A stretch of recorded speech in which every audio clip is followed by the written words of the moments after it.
Awesome. Yeah, so my name is Matt Yancey. I'm a data scientist, data illustrator, and writer. Currently, I work over at ClearObject, which is just kind of like a 2-minute walk down the road, really, from here. And there, I'm kind of working as the principal data scientist, helping them set up kind of best practices and helping us kind of, implement, standards and kind of how we approach machine learning projects.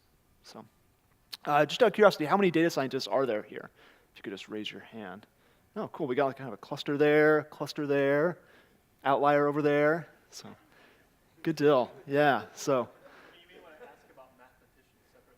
Oh, mathematicians. Yeah. Yeah. I mean data science in a very general sense too. Like, right? Like if you are a data analyst or whatever, right? So, or a machine learning engineer.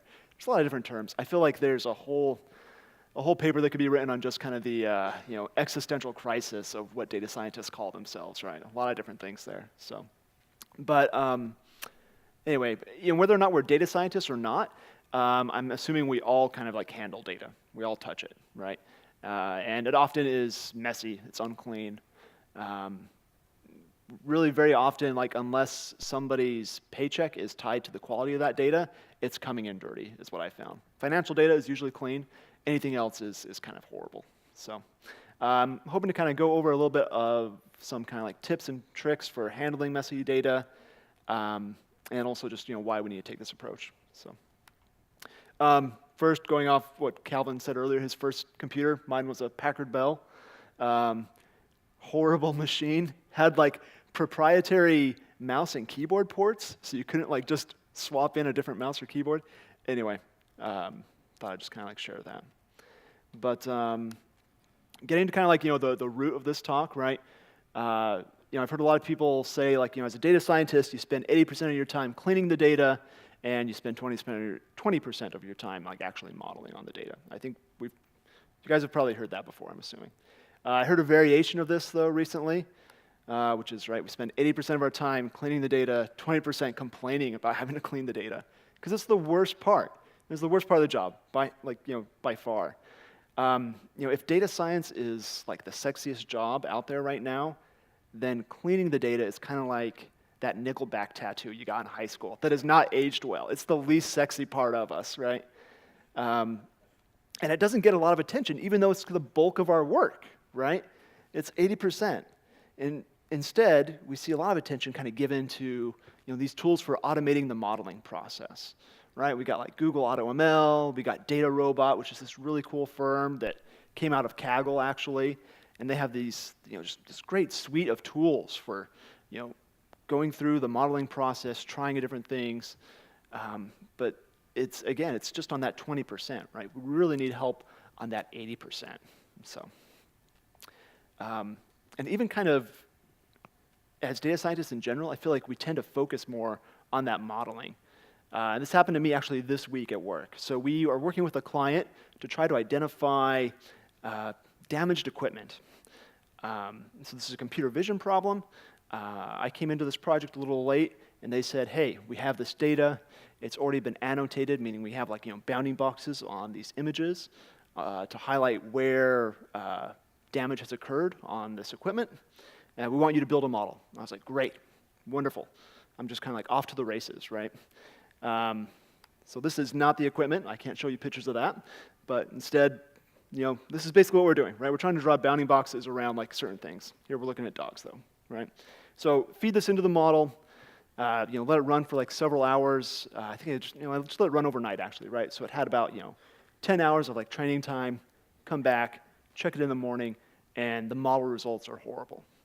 And so I send out a quick note to the rest of my team, and kind of immediately I'm like getting questions about like, well, what kind of model are we using? Like, do we need to change it? Do we need to go like this?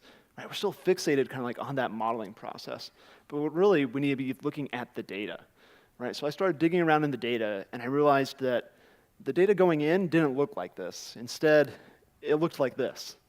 We had an error in our code somewhere that was causing our bounding boxes to be shifted to like the maximum or the minimum Y value, I guess you could say. And so that's why our model wasn't working well, right? We fix that error, feed it back into the machine, and boom, we get great results, right? And this isn't like a new concept, right? So this is Peter Norvik. He is the Google chief researcher, I think. I might be getting that title a little wrong. But anyway, he has a great quote where he says, at Google, we don't have better models than other people or better algorithms, we just have better data. And that's very true with everything, right? Like whether we're doing a small project for our company internally or for a client, we need to make sure that we have that good data. I think we often forget as data scientists that we build things off of data. The modeling is nice, but data is kind of where it's at. So kind of jumping into like, how do we automate this process? Well, I'm gonna kind of backpedal a little bit maybe first. Like, should we be kind of automating this process, and how much of it can we automate is, I think, a fair question to ask. Because this is definitely going to like depend on the situation. We have to have definitely kind of a back and forth with our customers and figuring out, what is the business use for this? What are they looking for? Because that's really going to be what's driving things. I don't think there's going to be a one-stop solution where we just throw our data into something and it comes out squeaky clean the other side. This is kind of our machine learning solutions delivery methodology thing. But in that second stage, data profiling, it's this cyclical process where we're kind of going back and forth between our client and the data, trying to discover what do they need and what issues are in the data, and going back and like gut checking it out with them, right? You might have an instance where you have outliers in the data. If you just automatically get rid of those, maybe you weren't supposed to. Maybe you're supposed to detect those, right? So definitely depends a lot. But regardless, like I think we can definitely reduce this, right? So we're currently at this kind of like 80-20 rule, but we could definitely kind of like lower that down to like 40-20 or something. There's a lot of great resources out there. And so let me just kind of jump over to this notebook here, and I want to share some of these with you. And these are going to range from pretty simple to maybe a little bit more advanced. So just kind of, if it seems a little pejorative at first, like just bear with me. We got like a couple different examples that we'll look at. So where is, give me 1 second here. All right. Awesome. So again, like I said, I just want to kind of walk through a couple of demos here on some resources that I find useful. Yes, thank you for reminding me to do that.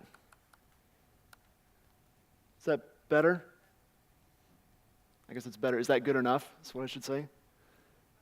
Fine, okay. Yeah, so just importing some standard stuff here, Pandas, NumPy, OS. How many people have heard of Pandas Profiling, that package? Anyone? Oh, one person over there. 2, maybe 3. Awesome.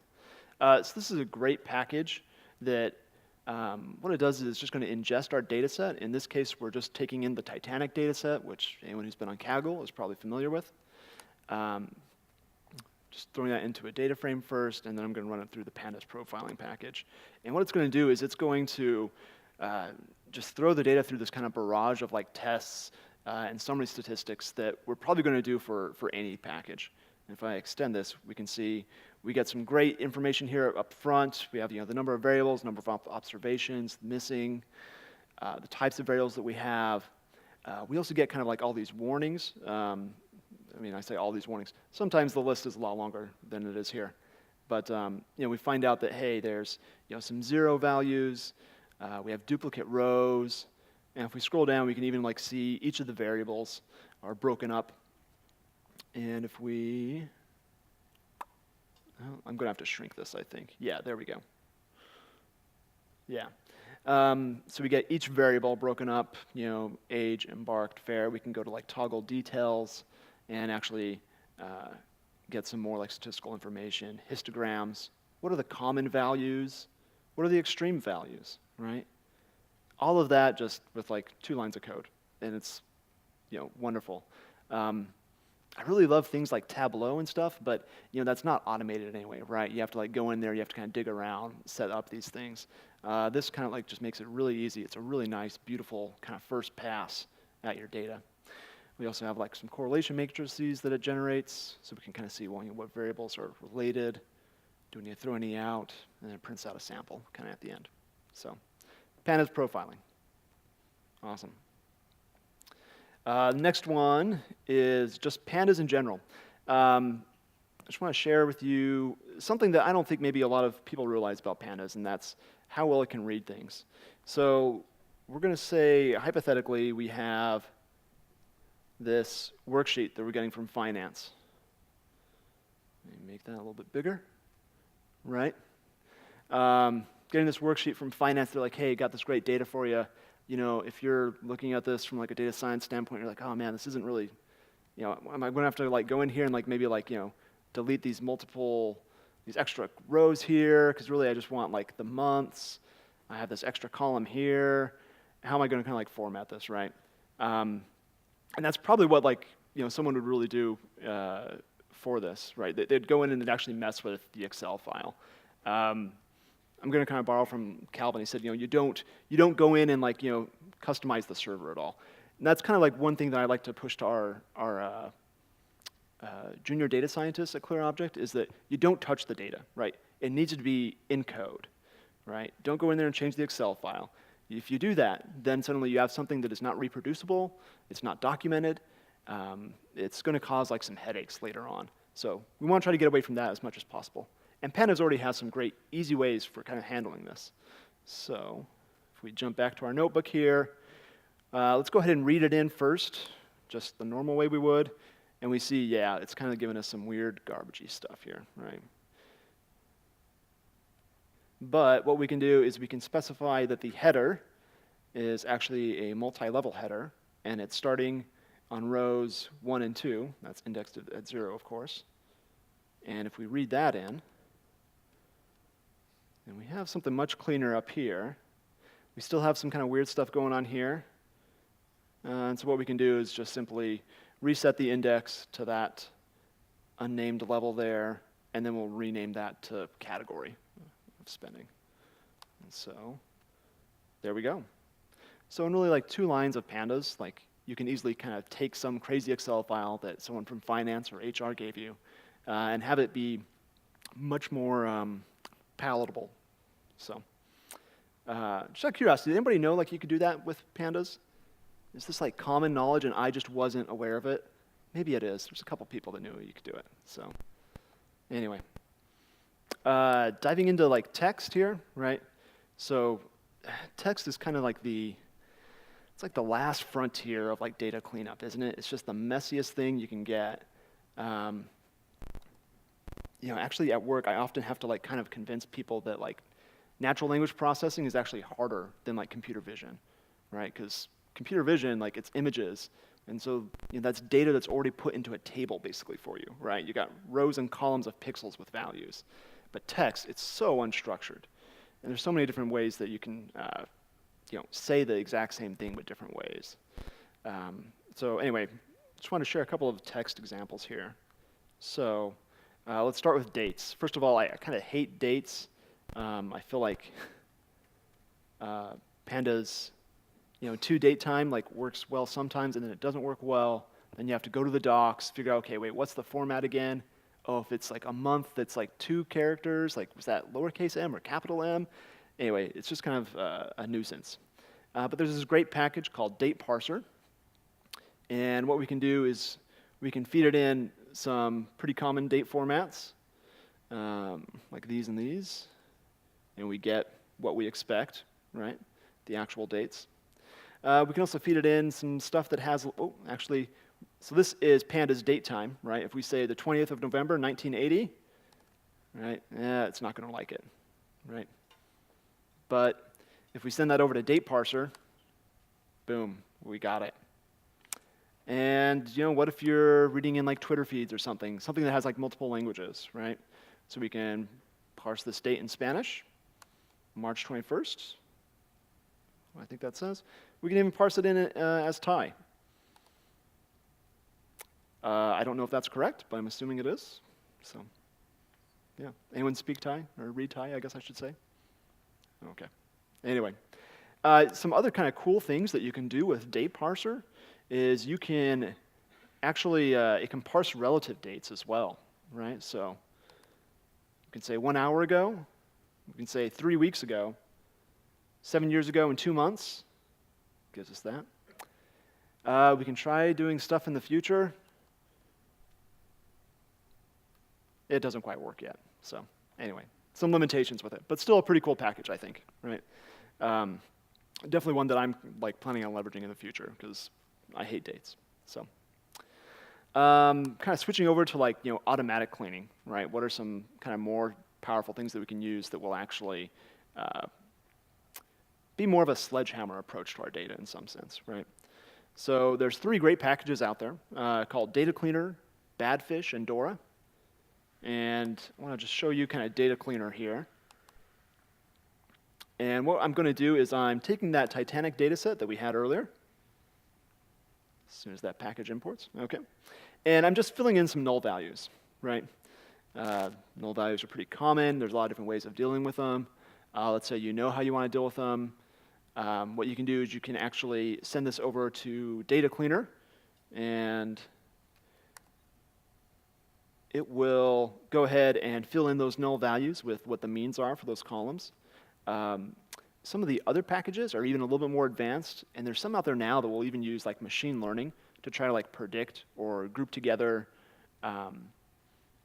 basically your observations in your data to find out what value it should put in there. So a little bit more, computation in terms of like imputing the values. Data Cleaner also goes ahead and changes the categorical variables to the character variables to numerically encoded. So instead of the embarked values of SQ, and I can't remember what the other one is, but we now have those as 1s and 2s here. Same thing with the gender. So male or female is now 1 or 0. So kind of nice there.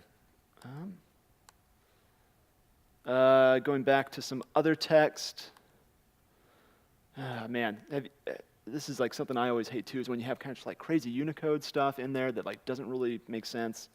Like looking at this, like I have no idea what half of this probably says or what it even is, but what we can do is we can run this through, and I'm actually not even sure how to pronounce this. If it's just FTFY, I'll just call it that for now. But we can run it through there and get some nice, clean results, right? Boom. Has anybody used this package before? 50. How do you pronounce it? It stands for fix that for you. Oh, fix that for you. That's awesome. Oh, okay, cool. Yeah. Let's see. Sorry, I'm just glancing over at the questions. Does data parser handle star dates? Oh, no. Okay, it took me a second to think about that. If you have one, I could throw it at it. I don't know what I can't think of any right now. What is it? Yeah. So that's a good question, right? Star dates. It handles time zones. It handles different calendars. It's really a great tool. So, but yeah, I don't know if it has the star dates yet. So anyway, so I just kind of want to like bring this all together and see how fast we can kind of get a data set that we can actually start modeling off of in this toy example, right? So right here is just kind of a function I'm going to be calling later on for generating a model. It's not important. In this kind of example here, let's say that we are, with let's say our company, wants to try to model the attrition of employees a little bit. And so they give us this list, this Excel file, where we have the employee's ID, we have their age, how long they were at the company, and then we have like 2 text fields. There are 2 surveys that they took. In this case, these are just tweets I grabbed from Twitter. I think it's just 2 different presidents or something. So, and there's like no political meaning behind this, whether they have tried it or not. So, but anyway, so we want to kind of read this in, clean it up, see if we can't throw it in a model in like just a few lines of code. So, jumping back over to there, let's go ahead and just read it in, look at it. Looks pretty ugly, right? We've got some kind of, our heading is kind of messed up. It's on the lower half there. Our index is also kind of messed up. So, hey, we know how to fix that. Just do heading 2. Heading is much better. Okay, let's fix that index. Boom, looking pretty good. Let's run it through our Pandas profiler. We can see, hey, we have a couple of warnings. This high cardinality, that doesn't, that's makes total sense for it being text fields. But we also have kind of a decent amount of missing data, right? 21% there, and then basically 4% for the time with the company. So let's go ahead and, we're just going to like replace that with the means are, with what the mean is for each of those values. So we're just using auto cleaner, run it through there. And finally, let's try to clean up some of this text here a little bit. All right, so I'm just using the apply function off of the data frame and passing it the fixed text function and overriding the survey variable there. So if we run this, both of those should be clean. Yeah, there we go. So we have our American and Japan flags. What else was kind of funky in there? Yeah, it's looking better. So at this point, we could kind of just throw it to a model really quick, get kind of a baseline results. Go ahead and do that. And we're able to predict who's trying with like 95% accuracy. So there we go. Pretty fast, like less than 10 lines of code, and you can kind of clean up a lot of stuff. So any questions with any of that? Okay. Well, to like kind of wrap this up, I just want to say that this again is kind of like the most important work when it comes to data science. I was talking to some Googlers actually the other day, and they were saying that they always have kind of like their priority of like what can we do to fix the data, or even like augment or do feature engineering. Then the very last thing is like model performance, because they know that the data is always going to make the biggest difference, right? And it's really sad that like it's these packages aren't getting kind of the attention that they need. If we go to kind of like the Pandas Profiling page, this is a great package, but it doesn't have like maintainers, right? Nobody is like jumping to be the data janitor. We all want to be doing like the sexy data modeling, right? And I was actually looking at a previous talk that was given on the same subject. I didn't realize this till after I submitted my paper, but I was like, oh, someone gave the exact same talk. And I was looking at their choice of packages that they selected, and it's like very similar to mine. But this talk was like 5 years old, right? We have basically the exact same tools. So I don't know. I encourage all of you to like take your data cleaning a little bit more serious. Try to like automate it. Try to find great tools. And if you have the time, please contribute to like these communities that are making these wonderful tools, because we don't want this kind of like dying on the branch. Like it's great stuff and it's highly needed. So anyway, with that, I'll let you guys. Oh, do we have a question? Use Pandas Profiler at the beginning or once the data is cleaned. Both. All the time is, I guess, maybe what I would say. Or are you asking me to use it once before the data? Go back here and use it again. Is that what you're asking? Don't know. Okay. Anyway. Well, yeah. Maybe that's it. Is this something you could tie into like a CI environment where it could be continually going through and cleaning? Like, it seems like it was pretty programmatic or prescriptive, the things you just did.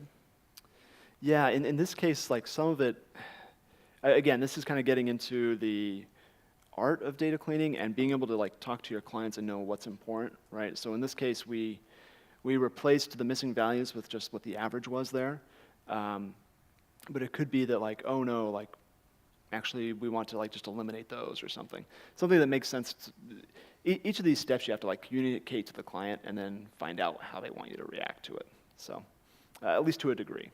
Right? So, but then once you're set, then you can, just throw it into an automated process, and whenever you get new data, it just gets cleaned like that. So anyway, yeah. All right, any other questions for Matt? Someone pointed a hand. There was a question there, and then it disappeared. Oh. Oh, maybe whoever posted it, maybe they could re-put their question up on there. Okay, here, hold on, let me.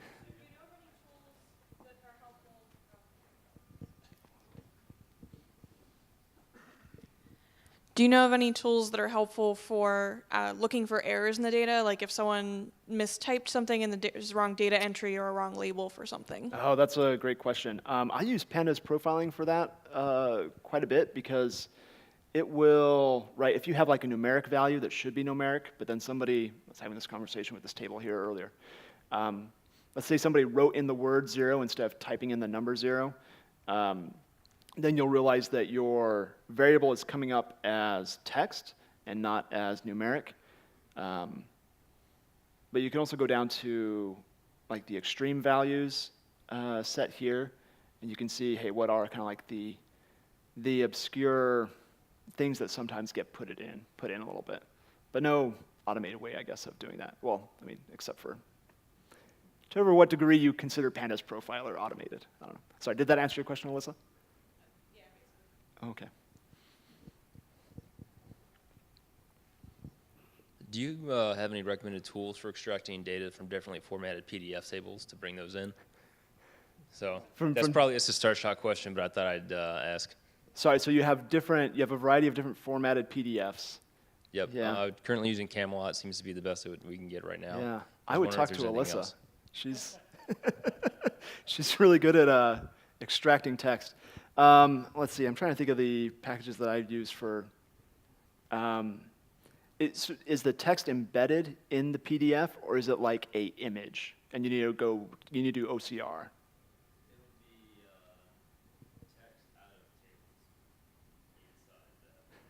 Yeah. Wow. We have a lot to talk about. I was actually working on a project like this, very similar. And yeah, it's tough. That's all I'm going to say. OCR is kind of, if you have to use OCR, it's kind of difficult because a lot of it wants to pick up like a full word, like longer strings of characters. And so if you have single values, like just a 1 or a 2 in a table or something, it'll often like miss those. So at least with the packages I've used, I don't know. I'm looking at Alyssa, see if she's like telling me no or yes. It depends. Okay. So anyway. Any more softball questions for Matt? Yeah. Oh. Oh, there. How would you control for or consolidate variations of the same text? Oh, that's a great question. Yeah. US, USA, United States. So there's like several different ways you could go about this, right? You could start to just kind of build out a dictionary or something that people curate. That's probably a good actually first step if you can go back to the business users and just say, hey, what are all the ways that you see this writing it? And that will probably get you, maybe they'll get you halfway there or something. Then what you can do is you can take each of those things that they supplied you, so like US, USA, United States, and you can start doing fuzzy matching with that. So for those of you who aren't familiar with like fuzzy matching, basically it uses this formula called like the Levenstein distance, which is a way of measuring how closely related words are. This is what your spell check uses, right? So when your word is underlined as being spelled wrong and it gives you that recommendation, it's using Levenstein distance to figure out what's the closest correct word in my dictionary that matches to. So you can start to use that to then say, okay, well, I have United States, and then I have Unite States. Those two are within a certain threshold. I can then like match those two. I feel comfortable matching those two, and then kind of going from there. So, Got another question? could you use stemming? Yeah, no, that's another good way to do it. In any kind of like text processing, you usually are doing kind of some level of stemming. So that would work for like United States would probably become Unite State. But then it wouldn't work for things like US versus USA. But if you already have those in your dictionary, you're okay. With text, you're never going to get 100%. Like, you're just constantly working on these corner cases. So really, you're just going to be throwing all of these things at it. You're going to do stemming. You're going to do just a dictionary of replacements. You're going to do Levenstein distance, all that stuff. So, yeah.